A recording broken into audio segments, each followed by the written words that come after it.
শুভ সকাল বন্ধুরা, তোমরা সবাই কেমন আছো? আশা করছি সবাই ভালো আছো, আর আমিও অনেক অনেক ভালো আছি। আমি প্রিয়াঙ্কা সকাল সকাল চলে এসেছি নতুন একটা ভিডিও নিয়ে। আজকে হচ্ছে সোমবার, তো চলো সকাল সকাল ওঠা গেছে। আজকে কাজ আছে, প্রতিদিনের মতো স্কুলে যেতে হবে ছেলেদের নিয়ে। তো চলো আমি কাজকর্মগুলো করি আর তোমরা সাথে থাকো, দেখতে থাকো ভিডিওটা। আর যারা আমার নতুন বন্ধু তারা প্লিজ আমার চ্যানেলে গিয়ে আমার ভিডিওগুলো দেখো, তাহলে আমার পরিচয়টা জানতে পারবে। আর আমি তো আমার নামটা প্রথমেই বলে দিয়েছি, আমি মধ্যবিত্ত পরিবারের একটি মেয়ে আর বউ। তো এটা আমার যদিও শ্বশুরবাড়ি নয়, এটা বাবার বাড়ি।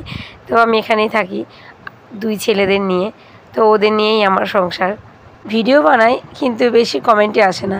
কেন গো, তোমরা কি কথা বলতে ভালোবাসো না, নাকি আমার কথা ভালো লাগে না? আমি একটু কথা বলতে বেশিই ভালোবাসি আর হ্যাপি থাকতে। তো দেখো, দেখতে পাচ্ছ বাচ্চা ছেলের মতো আমি ফুল গাছগুলো নড়িয়ে যাচ্ছি। কেন বলো তো? কারণ অনেক অনেক ফুল পড়ছে মাথায়, ভীষণ ভালো লাগছে। তো চলো ফুলগুলো তুলে নিই তাড়াতাড়ি, বেশি বকবক করলে আবার ভিডিওটা অনেকটাই বড় হয়ে যাবে। তো চলো তোমাদের তারপরে ফুল তুলে দেখাচ্ছি যে কতগুলো ফুল হবে। এই যে বন্ধুরা, ফুল তোলা হয়ে গেছে। এই দেখো উপরে সব টগর ফুল, অনেক অনেক করে টগর ফুল ফুটছে গো। এই বর্ষাকালে প্রচুর ফুল ফুটছে, কি বলবো, মনটা আনন্দে একদম কি বলবো মানে ভরে যাচ্ছে। এত জবা ফুল, এত নীলকণ্ঠ ফুল, টগর ফুল, সাদা ফুল, আর বাড়ির কাছে আকন্দ তো আছেই। সোমবার করে আকন্দ ফুলগুলো নিয়ে নিই। তো দেখো এই যে আমি মায়ের বাড়িতে চলে এসেছি। হ্যাঁ, মায়ের বাড়িতে পাশের বাড়িতে গাছ আছে, এর আগেও আমি বলেছি। তো তারাই আমাদেরকে যে নীলকণ্ঠ আর জবা ফুল দেয়, যেহেতু আমি মা কালীর ভক্ত, তো ভালো জানে যে ভালোবাসি আমি। আর কয়েক বছর আগে আমি বলেছিলাম যে আমাকে একটা করে ফুল দিলেও হবে, জবা ফুল, কারণ আমাদের এখানকার বিষ্ণুপুর মা ভীষণ জাগ্রত। তো আমি তারই ভক্ত, বাড়িতে তো ফটো আছে, তো একটা হলেও জবা ফুল আমি এনে দিতাম। আমাদের একটা ঠাম্মার বাড়ি আছে সেখান থেকে। তো তারপর থেকে এই যে পাশের বাড়ি বৌদি, তো ওরাই অনেক অনেক করে ফুল দেয়। মায়ের বাড়িতে ফুল রাখা ছিল, সেগুলো নিয়ে এলাম আর তোমাদের সাথে শেয়ার করলাম। তো দেখো এই যে এই ঘরটা এখনও খোলাই হয়নি, চলো এই ঘরটা খুলে নিই, তারপরে ঘরটা একটু পরিষ্কার করে নিই।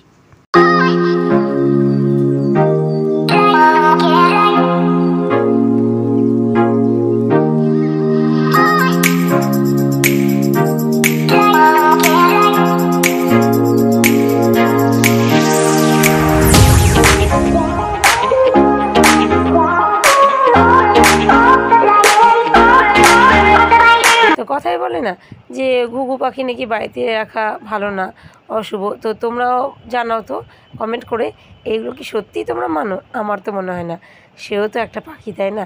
তো দেখো ঘুঘু পাখিটাকে তোমাদের আমি দেখালাম, ও উড়ে গেল। তো এই বাড়িতে ঘুঘু পাখি থাকে আর কি, আসেই প্রতিদিন।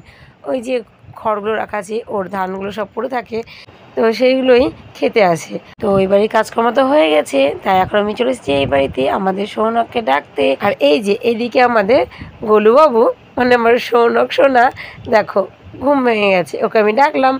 আর তারপরে দেখছি মা ঝাড় দিয়ে গেছে, কিন্তু বুঝতেই পারছো গরু আছে বাড়িতে, তো খড় কেটেছে, খাবার দিয়েছে, তো এর জন্য আবার নোংরা হয়ে গেছে বাড়িটা। তো আমি একটু পরিষ্কার করে নিচ্ছি। দেখো মা চা করেছে, তো অনেক ডেসলাই পড়ে আছে। তো চলো এই ঘরটা একটু পরিষ্কার করে নিই আমি।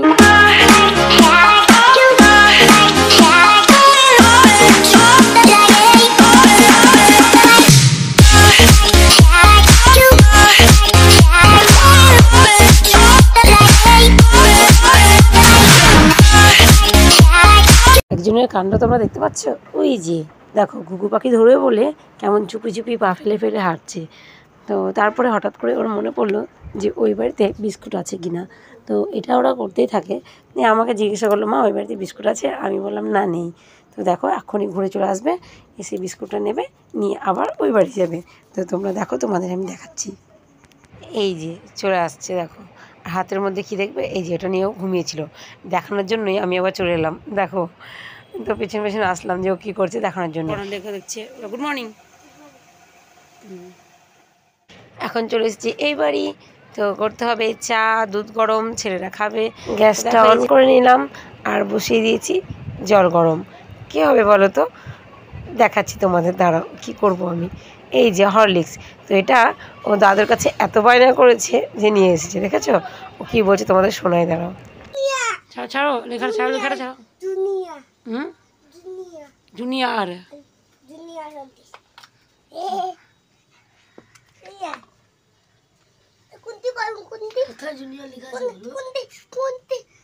আমি করবো, আমি আগে চেষ্টা করি না।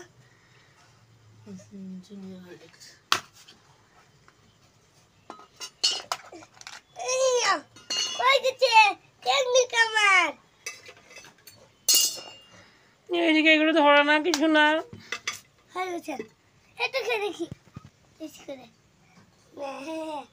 আমার মা বাবা যে কি, সে আমি তোমাদের বলেও বোঝাতে পারবো না। তো দেখো, এই যে কিছুদিন আগেও ছেলে ভীষণভাবে বায়না করলো হরলিক্স আনতে, তো নিয়ে এসেছে। মানে বারবার করে ওকে বলতে হয় না, প্রতিদিন। তো কী হয়েছে, একটা দিন ও বারবার করে বলে যে দাদু আজকে আনবা, আজকে আনবা। তো সেই দিনও দেখলাম নিয়ে আসলো। তো এর আগেও খেয়েছে একবার, কিছুদিন আগে। তো আবারও হঠাৎ করে দাদু ফোন করেছে, আরও বারবার করে বলছে আমার জন্য হরলিক্স নিয়ে আসবা। তো এমনিতেই এখন কি বলবো, মানে বাবাদেরও কিছু পয়সা ধার আছে, তো এর জন্যই মানে আর কি আমি চাইছিলাম না যে না বাবার পয়সাটা খরচ হোক। তো বাবাকে বারণ করলাম আমি, তো বারবার বলছে না তুমি প্রতিদিন পয়সা নিয়ে আসছো আর আমাকে হরলিক্স এনে দিচ্ছ না। বিকেলেই ওর দাদু ওর জন্য হরলিক্স নিয়ে চলে এসেছে। তো কি বলবো, এত এত ভালোবাসে বলে বোঝানোর নয় সত্যি। সব মামারাই ভালো হয়, বলবো না কেউ খারাপ, তবে আমি মা বাবার দিক থেকে মানে আমার ফ্যামিলি ভীষণ ভালো গো। আমি থাকতে পারি যেরকম বাড়িতেই হোক না কেন, কিন্তু আমি এখানে সত্যিই ভালো আছি। তুমি একজনকে নিয়ে সুখী না থাকতে পারলে ভগবান ঠিক তোমার পাশে ভালো কাউকে না কাউকে অবশ্যই রাখবেন। তো সেরকমই আমারও মনে হয়, আমার মা বাবা পাশে না থাকলে হয়তো আমি আজকে বেঁচেই থাকতাম না, আর তোমাদের সাথে ভিডিও করা তো দূরের কথা। আমি এইদিকে সকাল সকাল ভিজিয়ে নিয়েছি জামা কাপড়, কারণ এখন তো বর্ষাকাল। তো কি হচ্ছে, এই বৃষ্টি, এই রৌদ্র হচ্ছে, এই বৃষ্টি হচ্ছে, তো কি বলবো, এর জন্যই দেখলাম একটু পরিষ্কার হয়েছে, তো জামা কাপড়গুলো পরিষ্কার করে নিই। দিয়ে এই যে স্নান করে চলে এসেছি, এখন আমি পুজো দেবো। তো বেলপাতা নিয়ে এসেছিলাম, আজকে তো প্রথমেই বলেছি যে সোমবার। তো দেখো পুজোটা করে নিই, তো তোমরা সাথে থাকো।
সাড়ে 8টা, তো পুজো দেওয়া হয়ে গেছে। আমি এই যে হাওয়া খাচ্ছি বসে বসে। তো চলো এখন আবার রান্নাবান্না, চলো চিড়ে ভাজা খাবো আর চা করব, ভাত বসাবো, ভাত রান্না করবো। আর আজকে হচ্ছে সোমবার, আজকে হচ্ছে উল্টো রথ। তো আজকে স্কুল আছে কিনা জানি না, তো দেখি কি খবর, স্কুল থাকা যাবো, নাহলে বাড়িতে থাকবো, তোমরা দেখতেই পাবে সারাদিন। এই যে আমি চিড়ে মাখিয়ে নিয়েছি চানাচুর দিয়ে, আর একটু সরষের তেল আর হালকা বিট লবণ। চলো এটা খেয়ে নিই আমি। আর আজকে রান্না বলতে এই যে তরকা, হ্যাঁ রাত্রে বানিয়েছিলাম, সেটাকে আবার ফ্রাই করে নিলাম। আর আলু সেদ্ধ, ভাত, আর ছেলে টমেটো ভালোবাসে তো টমেটো করে নিয়েছিলাম। তো চলো এখন যাচ্ছি স্কুলে, তো তোমরা সাথে থাকো। আর যদি ভিডিওটি ভালো লাগে তাহলে like, comment, share and subscribe করে দিও। তো চলো টাটা, দেখা হবে নতুন একটি ভিডিওর সাথে। আমি এখন যাচ্ছি ওই বাড়ি। আর দেখো এই যে চলে এলাম স্কুল থেকে আসার পরে আবার দেখো বিকেলে কত পালা পড়ে গেছে, এই ঘরে আবার ওই ঘরে, আবার এখনও আমি এই যে তুলছি। তো এগুলো সব ভাঁজ করব, ঠিক আছে। ভিডিওটা অনেকটা বড় হয়ে গেছে, তো রাখি, চলো আর অনেক কাজ আছে, কাজগুলো সারতে হবে আমাকে অফ ক্যামেরায়।